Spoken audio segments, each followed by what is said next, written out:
Ciao a tutti ragazzuoli, come state?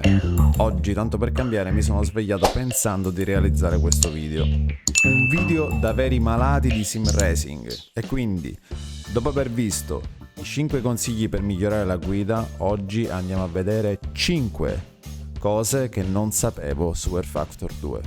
Iniziamo!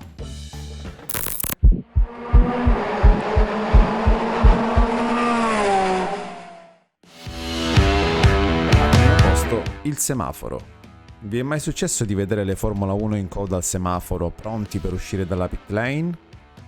Ebbene, come nelle competizioni reali, anche su Air Factor 2 dovrete rispettare il semaforo. E voi direte, vabbè, tanto cosa può succedere mai? Esci col rosso, prendi penalità, schiacci il tasto ESC e risolvi.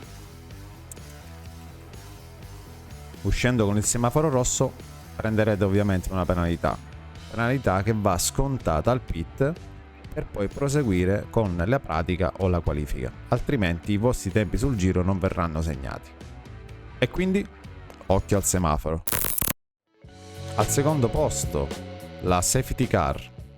Oltre al tradizionale giro di formazione dietro la safety car che abbiamo visto in diversi simulatori, su Air Factor 2 la safety car entra in pista qualora ci sia stato un incidente che ne richiede l'intervento. Questo permette di approfittare di una sosta al box e aggiunge altre variabili alla corsa. Mi raccomando, alla ripartenza, quando la safety car rientra al box, non superate l'auto dell'avversario prima della linea del traguardo, per evitare la penalità. Terza cosa, volano pezzi. La fisica di Air Factor 2 è spettacolare, nulla a che fare con quella di Assetto Corsa Competizione. Su Air Factor 2 se sfiori qualcuno non vola per campi, ci siamo capiti.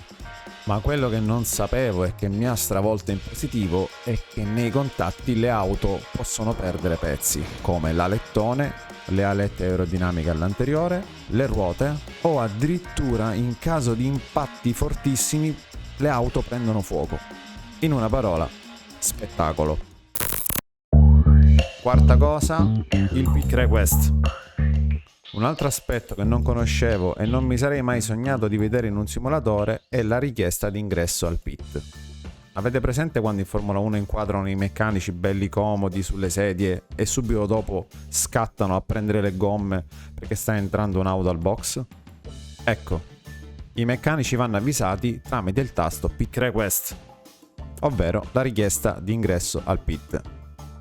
Cambiare strategia di colpo e quindi entrare senza aver fatto una richiesta allungherà il vostro tempo al box, proprio perché Air Factor 2 simulerà anche il tempo di reazione dei meccanici, ovvero il tempo che ci impiegheranno dall'uscire dal box a farvi poi la benzina o il cambio gomma. Quindi vi consiglio di andare a impostare il tasto sul volante e di richiedere sempre la sosta al box, giusto per non perdere quei 4-5 secondi. Un'altra cosa che non sapevo è che su Air Factor 2 l'auto non diventa mai fantasma, in nessun caso. Questo aumenterà ancora di più l'immersività nel simulatore e si inizierà a percepire la pressione anche durante il giro di formazione, proprio per via dei contatti. Un'altra cosa importante, non ci sono i fantasmi neanche al box. Vi lascio immaginare come ho scoperto questa cosa. Credo che il tizio che ho colpito al box non mi parlerà mai più nella sua vita. Ma ce ne faremo una ragione. D'altronde, tutto fa esperienza.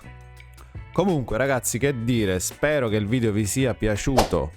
Quindi vi dico, se vi è piaciuto di mettere un pollice in su, se non vi è piaciuto pure, e noi come sempre ci vediamo in pista.